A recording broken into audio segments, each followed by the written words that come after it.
네, 안녕하십니까. 오늘은 6월 4일 금요일 연중제 9주간 금요일입니다.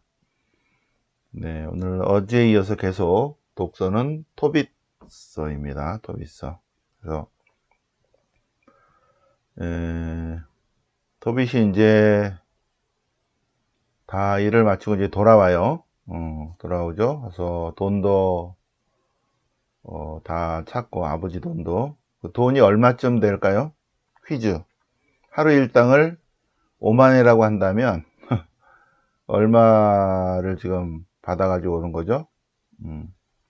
이거 내일 총정리 하겠습니다. 내일 토빗서는 내일로 끝나기 때문에 전체적으로 한번 총정리를 하겠습니다. 네, 거기 그 기도문 같은 거, 라파엘의 권고 이야기, 토빗의 맨 마지막에 유언, 이런 거 되게 신명기 신학도 들어가고 되게 좋아요. 그리고 지혜문학도 들어가고 그랬습니다. 네.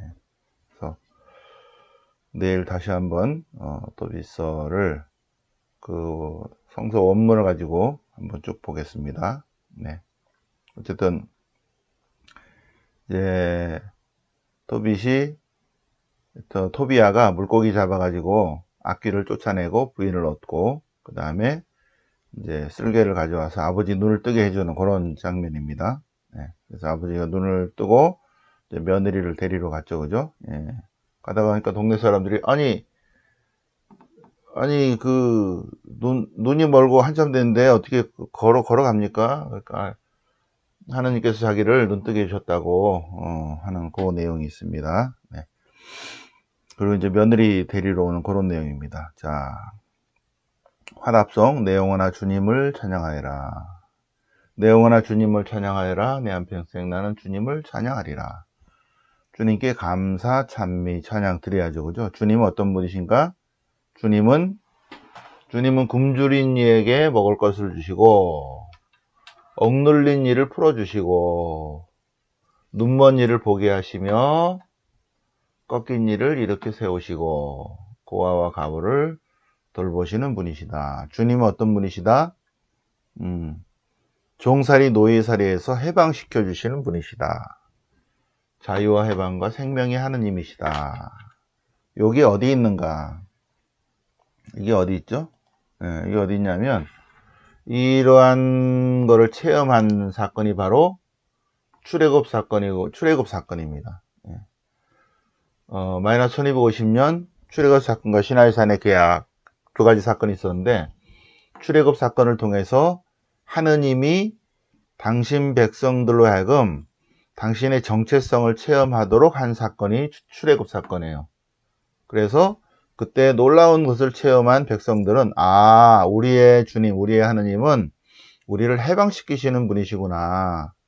해방의 하느님이시고 또 자유를 주시고 생명을 주시는 분이시구나 하는 게 출애굽 사건에서의 신의 속성, 자기 공동체 신을 체험하는 그러한 시간이었고, 시나이산의 계약은 그 하느님과 계약을 맺는 거죠. 그런 정신을 잊지 말자고 하는 것이 신명기 신학이고, 예. 여기서 하느님이 어떤 분이시다? 예, 계속 이제 그 역사 안에서 체험을 하잖아요, 그죠? 그래서 하느님은 자유와 해방과 생명의 하느님인데 구체적으로 어떤 분이시다? 굶주린 이에게 먹을 것을 주시고 사로잡힌 이를 풀어주시고 눈먼 이를 눈뜨게 하시고 귀머거리를 듣게 하시고 벙어리를 말하게 하시고 안진뱅이를 일으키시고 꺾인 이를 이렇게 세우시고 고아와 과부를 돌보시는 그런 분이시다. 거기에 있던 사람들은 주님을 감사 찬미 찬양하게 돼 있죠, 그죠? 네. 그다음에 토빗서는 이제 내일 다시 전체적으로 요약을 한번 해보겠습니다. 아버지를 존경하는 아들은 아버지의 말씀을 따르죠, 그죠? 사랑하는 사람이 있다면 사랑하는 사람이 하고자 하는 대로 따릅니다. 예. 누구든지 나를 사랑하면 그 말을 지키게 돼 있습니다. 예. 요거랑 좀 안 맞지만 어쨌든 요한복음 14장 내용입니다. 누구든지 나를 사랑하면 내 말을 지킬 것이다. 그러면 내 아버지도 그를 사랑하시고 아버지와 아들이 가서 그와 함께 살 것이다. 낙원에서. 그 내용입니다. 요한복음 14장. 그저께 묵상을 했죠. 자, 오늘은 마르코복음 12장인데요. 좀 어렵죠, 여기 오늘 복음이. 이런 내용입니다. 이제 여기서는 이제 예수님의 말씀으로 나왔는데 원래는 이제 마르코 공동체의 이야기예요. 마르코복음. 마르코는 어느 시대냐면 마르코는 요때죠, 그죠? 요때. 마르코 공동체가 쓰인 때는 요때입니다. 70년 예루살렘 성전 파괴 사건 전 상태예요. 마르코 복음. 예. 마르코 복음을 누가 썼다? 모른다. 확실한 건 뭐다? 요한 마르코는 절대 안 썼다. 네. 그리고 마테오, 마르코, 루카의 전체 핵심이 마르코 복음이다. 8장 27절이라고 그랬죠? 예. 마르코 복음을 다 베꼈어요. 마르코 복음을 마테오가 베끼고 마르코 복음을 루카가 베끼고 이렇게 됐습니다. 그리고 마르코 복음사가는 요 예루살렘 성전 파괴 사건을 잘 모르는 상태로 썼을 것이다. 70년 정도에 썼을 것이다. 이렇게 봅니다. 그러면 마르코 복음을 왜 썼는가? 마르코 공동체를 위해 썼죠. 마르코 공동체. 근데 마르코 공동체는 이런저런 말도 있는 거예요. 마르코 공동체 안에서. 그래서 어떤 부류에서는 예수님에 대해서 어떻게 얘기하는가 하는 거죠. 예수님에 대해서 예수님은 다윗의 후손이다. 다윗의 후손인다. 근데 부활하신 예수님 부활하셨는데 그러면 어떻게 불러야 되는가? 예수님이 다윗의 후손이라는 것만고 설명이 안 된다는 거죠. 그래서 초대교회 공동체, 특히 마르코 공동체는 어떻게 불렀냐면 예수님을 다윗의 후손이며 동시에 어떻다? 부활하신 예수님이시니까 다윗의 주님이다 이렇게 불렀다는 거예요. 다윗의 주님. 근거가 어디냐 그럴 때 근거 여기 있지. 다윗이 뭐라 한 적 있어. 어디서? 시편에서. 시편 110편은 다윗이 한 얘기라는 거예요. 근데 다윗이 뭐라고 그러냐면 다윗이 주님께서 내 주군께서 하신 말씀 내 오른쪽에 앉아라 내가 너의 원수를 내 발판으로 삼을 때까지 이렇게 그분을 주님이라 그랬다는 거죠.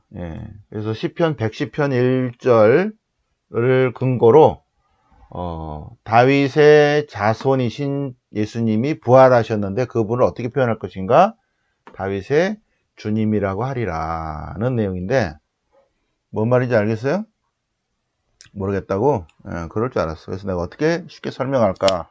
연구를 제가 했죠. 연구. 그래서 다윗 이렇게 나가면 좀 헷갈려. 그러면 이제 쉽게 성모님에 관해서 얘기하겠습니다. 성모님. 자, 여기 보시죠. 요거를 여기로 와서 요렇게 보세요. 요렇게. 자, 그런 다음에 여기를 보겠습니다. 자, 화면 잘 보이시나요? 화면? 강조 표시라고. 예수님 어떤 분이시다? 예수님은 참 하느님이시며 참 인간이시다. 공식적으로 된 것이 431년 에베소공이에요. 초대교회 공동체에서 부활하신 예수님을 체험을 했습니다. 초대교회 공동체 사람들이 그 전에 제자들은 예수님이 신통력을 가지신 분이야 그랬는데 부활을 체험한 제자들이 하느님이시네 이렇게 된 거예요. 그분이 하느님이시네. 우와. 그래서 예수님은 참 하느님이시다. 그리고 온전한 인간이시다라는 것이 초대교회 공동체부터 쭉 이제 인간의 이성과 지성으로 생각을 했죠, 그죠? 그러면서 나중에 431년에는 이제 그거를 틀을 잡기 위해서 이제 공의회가 열린 거죠. 공의회가 열린 근본적인 431년 에페소 공의회가 근본적으로 열린 이유는 성모님이 하느님의 어머니다. 이제 그 얘기를 하고 싶어서, 치릴로 성인이 이 로마 황제한테 이제 이거를 좀 해서 우리가 회의하겠습니다. 황제한테 이제 허락을 얻고 430일 에페소 공의가 열렸죠. 그죠? 여기서 나온 결론이 예수님의 신성과 인성을 결정한 거 있죠. 예수님은 참 하느님이시며 동시에 참 인간이다. 예. 그 부수적으로 나온 게 뭐냐면, 그러면 예수님이 참 하느님이시며 참 인간이다. 예수님 참 인간이다. 근데 그분은 동시에 신성을 가진 하느님이다. 그러면 성모님이 뭐다? 성모님은 하느님의 어머니시다. 이렇게 되는 거죠. 자, 그러면 다시 이제 보겠습니다. 그러면 예수님의 본질이 뭔가? 예수님의 본질은 세상의 주님이시고 하늘과 땅의 주님이시기 때문에, 그러면 뭐다? 성모님의 주님이시다. 예수님은 하늘과 땅의 창조자이시기 때문에 성모님을 만드신 분이시다. 성모님의 창조자이시다. 예수님은 참 하느님이시며 동시에 참 인간인데, 그래서 예수님은 아들이시며 동시에 주님이신 분이시다. 그러면 예수님은 어떤 분이시다? 예, 예수님은 마리아의 주님이시며 동시에 뭐다? 마리아의 아들이시다. 예수님은 마리아의 창조자이시며 동시에, 이게 어렵죠, 그죠? 마리아에게서 나신 분이에요. 나신 분. 그래서 예수님은 인성으로는 마리아의 아들이죠, 그죠? 인성으로는 마리아의 아들, 신성으로는 마리아의 주님이십니다. 그러니까 예수님은 다윗의 후손이며 동시에 뭐다? 다윗의 주님이시다. 다윗의 주님이시다. 예수님은 육신으로는 마리아의 아들이며 신성으로는, 위엄으로는 마리아의 주님이신 분이시다. 여기까지는 다 이해가 되죠, 그죠? 네. 여기까지는 이해가 되겠어요? 성모님하고의 관계는 이해가 되죠, 그죠? 근데 이제 결론. 그런데 이거는 이제 500년 정도 지난 다음에 우리는 이제 다 우리는 그래도 명호가 열렸기 때문에 성령을 받아서 예수님은 마리아의 아들이시며 동시에 마리아의 주님이시다. 인성으로는 마리아 아들이시고 신성으로는 마리아의 주님이시다.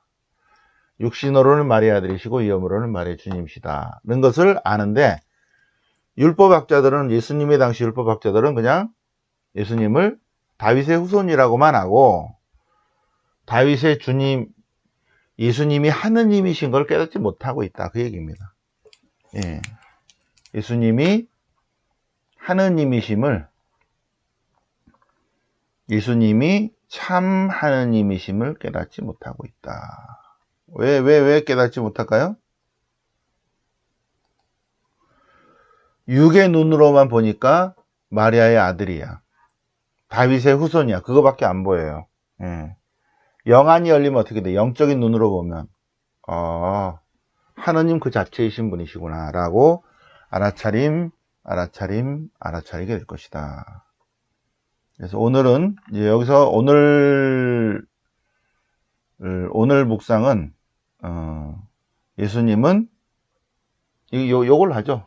예수님은 참 하느님이시며 동시에 참 인간이다. 요거 오늘 하루 종일 외우는 걸로 합시다. 예수님은 참 하느님이시며 동시에 참 인간이다. 예. 예수님은 어떤 분이시다? 구약의 하느님이 자유와 해방과 생명의 하느님인데 예수님도 자유와 해방과 생명의 하느님이세요. 그래서 여기 톱이 눈 뜨게 해잖아요. 그죠? 바리사이들은 영의 눈이 안 뜨이니까 제대로 못 보는 거죠. 그죠? 오케이. 그래서 오늘은 자유와 해방과 생명의 하느님, 그분이 바로 예수 그리스도이시죠. 예수님은 참 하느님이시며 동시에 참 인간이시다. 따라서 예수님은 다윗의 후손이며 동시에 다윗의 주님이시다. 이거 이제 적어두고, 예수님은 참 하느님이시며 동시에 참 인간이다. 영광이 성부와 성자와 성령께 처음과 같이 영상 영원히 아멘. 성부와 성자와 성령의 이름으로 아멘.